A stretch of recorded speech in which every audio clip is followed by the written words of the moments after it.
Assalamualaikum warahmatullahi wabarakatuh. Selamat pagi, selamat siang, selamat malam, kapanpun dan dimanapun kalian berada. Nah, bertemu lagi dengan saya Pak Hudan Eka Rosyadi di mata kuliah Sistem Analis dan Desain. Nah, di pertemuan sebelumnya kita udah membahas mengenai siklus pengembangan software ya, teman-teman. Untuk pertemuan kali ini kita akan membahas mengenai metodologi pengembangan software. Jadi kalau sebelumnya kita bahas tentang SDLC ya, sekarang adalah metodenya, gitu ya, metodologinya. Oke, langsung kita mulai aja.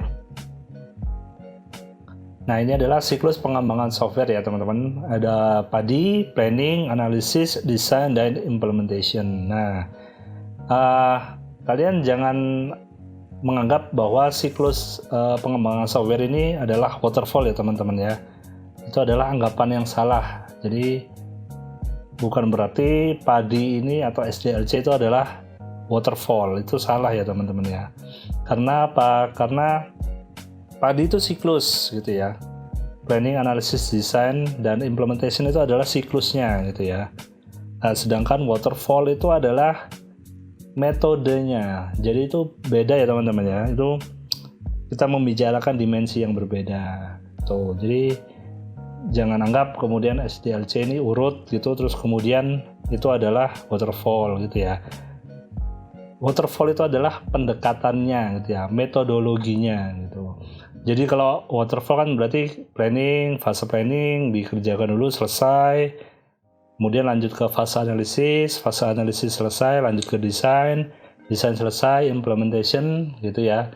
Atau mungkin ada yang menyebutkan coding, testing gitu ya, terserah sama aja.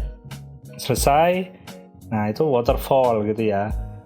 Terus kemudian apakah hanya seperti itu aja? Enggak teman-teman ya, misal kita ingin tahap analisis, desain, dan implementation dikerjakan secara bersamaan setelah planning itu juga bisa. Jadi ini hanyalah sebuah siklus, sedangkan metodologi atau pendekatannya bisa berbeda-beda. Nah, apa aja sih metodologinya, apa saja pendekatannya, kita akan bahas di pertemuan kali ini.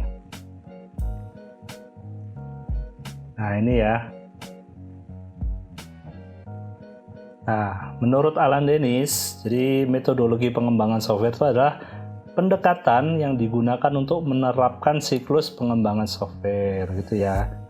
Jadi metodologi itu adalah pendekatannya. Untuk apa tujuannya? Untuk menerapkan siklus PADI tadi gitu teman-teman. Jadi pendekatannya apa aja? Nah, nanti selanjutnya. Kemudian menurut Summerfield juga sama gitu ya. Jadi a simplified representation of a software process. Nah, ini juga sama menurut Bresman, intinya sama aja. Cuman kalau Dennis masih menyebutkan ini sebagai metode gitu ya, metodologi pengembangan software. Sedangkan Summerfield dan Bresman menyebutkan istilah metodologi ini adalah model proses ini teman-teman. Nah, ini ya. Lalu apa aja sih metodologi pengembangan software itu gitu. Nah, ini teman-teman. Jadi metodologi pengembangan software itu ada 3 ya teman-teman. Ada yang pertama ada structure design gitu ya. Nah, ini tuh preskriptif. Nah, ditemukan dibuat pada tahun 1967 gitu ya. Nah, salah satunya adalah waterfall yang terkenal hingga sekarang gitu ya. Kemudian yang kedua ini adalah rapid application development. Nah, sifatnya ini iteratif gitu ya. Nah, ini dibuat pada tahun 1985. Nah, salah satu contohnya adalah phase development dan prototyping. Nah, prototyping ini yang sudah terkenal gitu ya. Nah, kalau RAD itu, kalau waterfall ini kan gini ya, jadi dia urut. Jadi dari fase planning, analisis, selesai desain. Nah, jadi kayak turun ke bawah gitu ya. Jadi urutannya itu kayak air terjun gitu ya, turun ke bawah gitu teman-teman. Nah, sedangkan untuk Rapid Application Development ini jadi yang dikerjakan yang utama-utama dulu gitu ya, kemudian jadi versi 1 gitu ya, kemudian iteratif lagi, muter lagi gitu ya, kemudian jadi yang versi 2. Nah, jadi seperti itu. Terus ini jadi RAD ini adalah versi sistem versi atau sistem fase gitu ya modelnya. Dan yang ketiga ini adalah Agile Development. Jadi ini lebih sifatnya adaptif. Dibuat pada tahun 1995 ya. Kemudian contohnya adalah EXP, Extreme Programming, dan Scrum. Nah, seperti ini teman-teman. Jadi semakin ke atas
ini ya, jadi semakin ke atas maka semakin preskriptif dan documentation centric.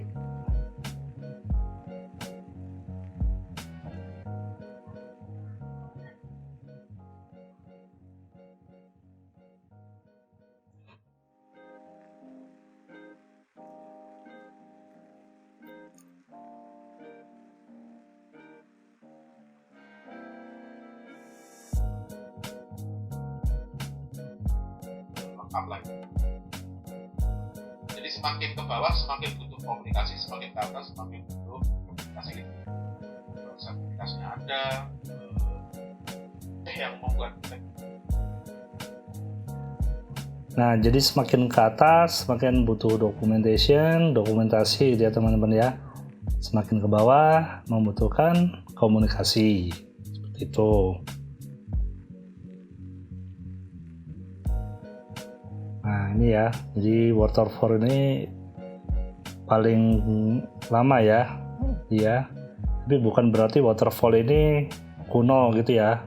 Hingga sampai sekarang waterfall ini masih tetap digunakan, khususnya ketika membangun embedded system ya teman-teman. Jadi membangun sistem tertanam gitu ya. Kenapa kok seperti itu? Nah, nanti kita jelaskan.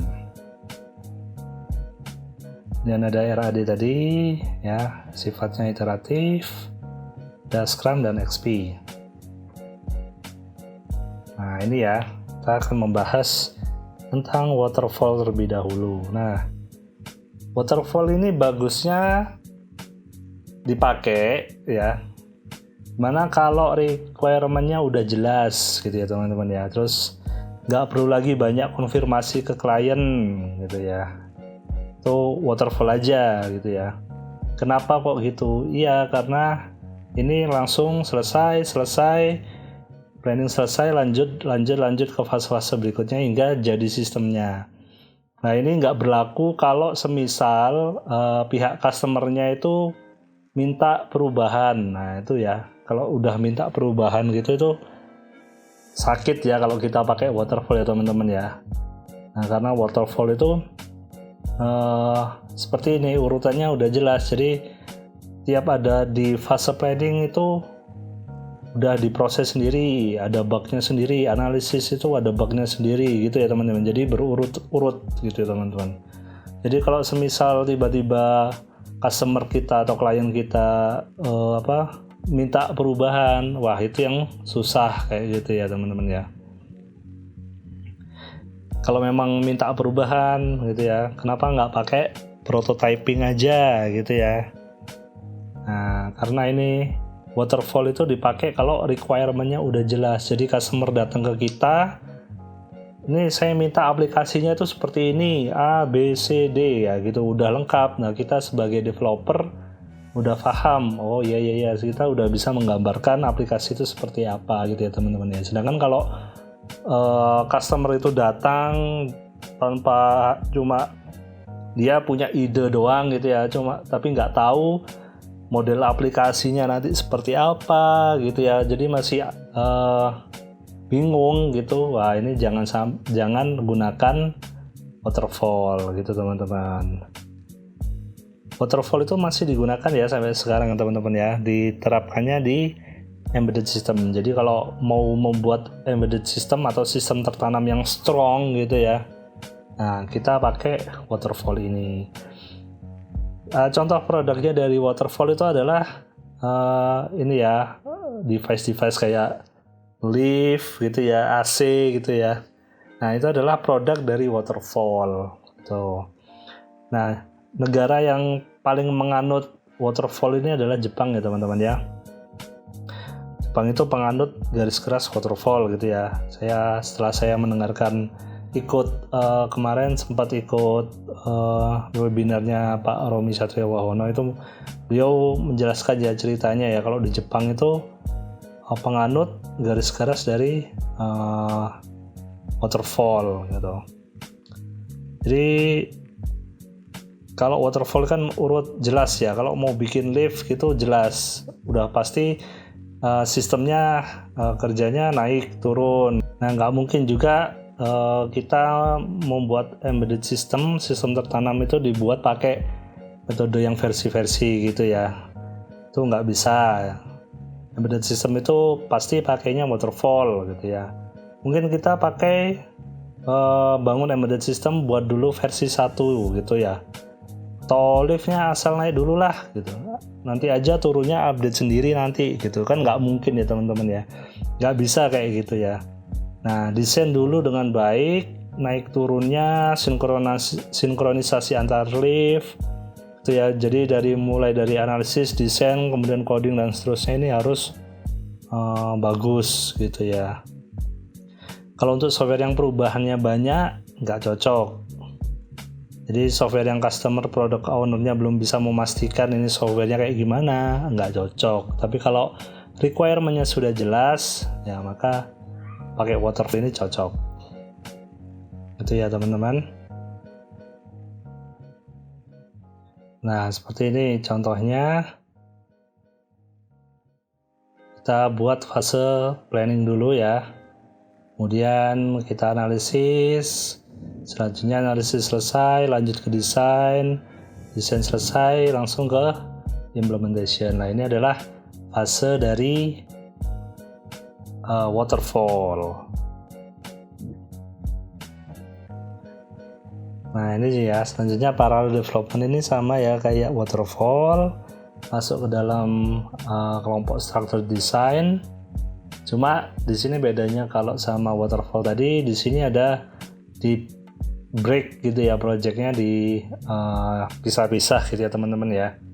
Jadi ada sub project 1, sub project 2, sub project 3. Nah, ini nanti dari hasilnya sub ini tadi diintegrasikan jadi satu lagi gitu teman-teman, sama aja intinya. Nah, kemudian ada RAD ini teman-teman, Rapid Application Development. Nah, kalau RAD ini contohnya seperti ini ya, ada fase phase development, ini bentuknya kayak fase-fase gitu ya. Jadi alur seri dari versi. Jadi kita buat dulu versi satunya, versi 1 selesai, lanjut ke versi kedua gitu teman-teman. Ini adalah phase development. Kemudian yang kedua ada prototyping. Ini sistemnya prototype gitu ya. Jadi kita buat mock-up-nya gitu ya teman-teman ya. Nah, kemudian yang ketiga ini ada throwaway prototyping. Nah, ini. Kemudian ada teknik untuk mempercepat SDLC yaitu case tools. Kemudian ada Visual Programming Language dan ada Code Generators. Nah, ini contohnya dari phase development ya teman-teman. Jadi seperti ini bentuknya. Jadi kita masuk ke fase planning, masuk ke analisis. Nah, dari sini kita bentuk ke versi yang pertama gitu ya. Versi pertama udah jadi, kita lanjut lagi analisis, design, implementation, jadilah versi yang kedua dan begitu seterusnya. Nah, ini punya keuntungan dan kekurangan juga ya teman-teman ya. Jadi yang pertama itu get useful system to users quickly. Jadi user bisa melihat langsung hasil dari versi satunya gitu ya, meskipun belum sempurna gitu. Kemudian most important function test most. Jadi udah sekiranya fungsi-fungsi yang penting itu udah di tes gitu ya. Nah, cuma kekurangannya apa? Dalam bentuk versi 1, versi 2, versi 3 ini belum selesai ya teman-teman ya. Jadi bentuknya masih ya software yang belum jadi kayak gitu teman-teman. Tuh, kemudian system requirement expand as user see version. Jadi ada kemungkinan ketika user atau customer kita melihat dari tiap versi, dia itu nambah lagi requirement-nya gitu ya. Jadi bisa jadi lama nggak selesai-selesainya kayak gitu. Nah, jadi seperti ini ya gambarannya. Jadi kita lakukan planning dahulu, kemudian dianalisis, kemudian didesain. Jadi implementation yang versi 1 ya. Nah, versi 1 selesai, lanjut lagi kita analisis, desain, jadilah versi kedua.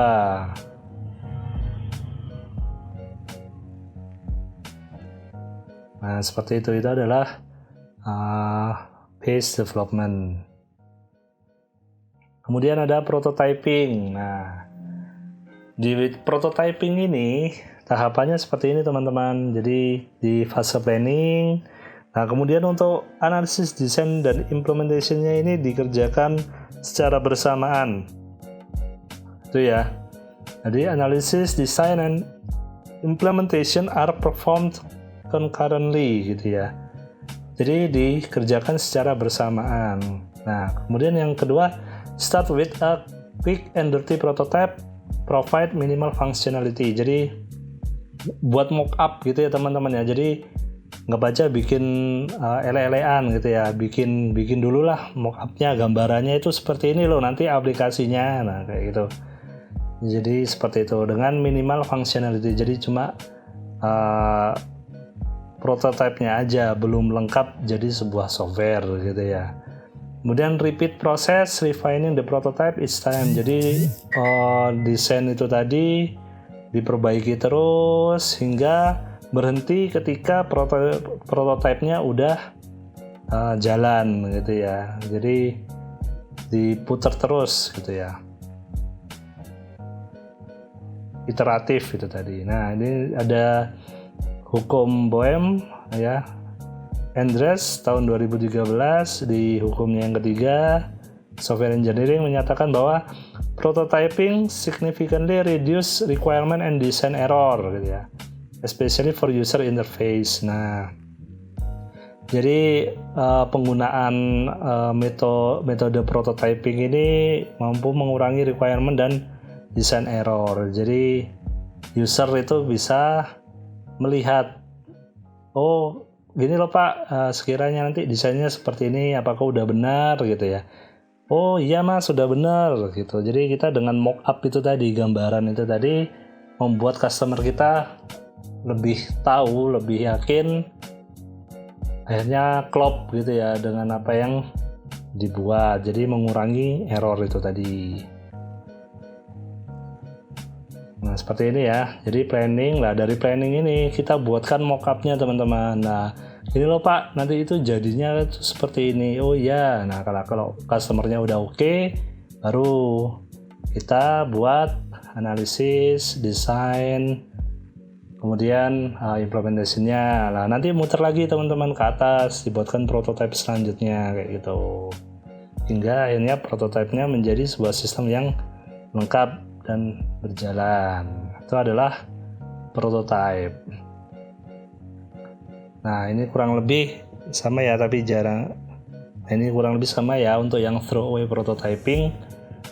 Nah, kalau di sini prototype itu hanya digunakan untuk mengetahui requirement aja teman-teman. Jadi contohnya ya use HTML untuk memperlihatkan gimana sih user interface-nya gitu ya. Gimana sih desainnya kayak gitu. Jadi prototype ini bukan working design. Jadi bukan desain yang punya fungsional aja, tapi cuma cukup mockup aja, gambaran aja gitu ya. Jadi cuma gambar aja gitu. Kemudian sekalinya requirement itu diketahui, oh paham gitu ya.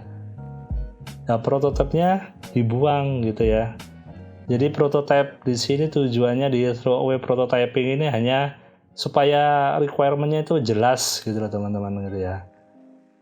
Jadi kita developernya, sistem analisnya itu paham, oh gitu tak maksudnya. Jadi kita buatkan dulu prototipe, gambaran prototipenya, kita tunjukkan ke customer kita sampai oke, oh akhirnya kita mengerti kebutuhan dari customer kita itu seperti apa. Nah, kalau udah tahu itu tadi prototipenya itu dibuang, jadi nggak dibutuhkan lagi, kita lanjut kerjakan kayak gitu teman. Ini adalah konsep dari throwaway prototyping.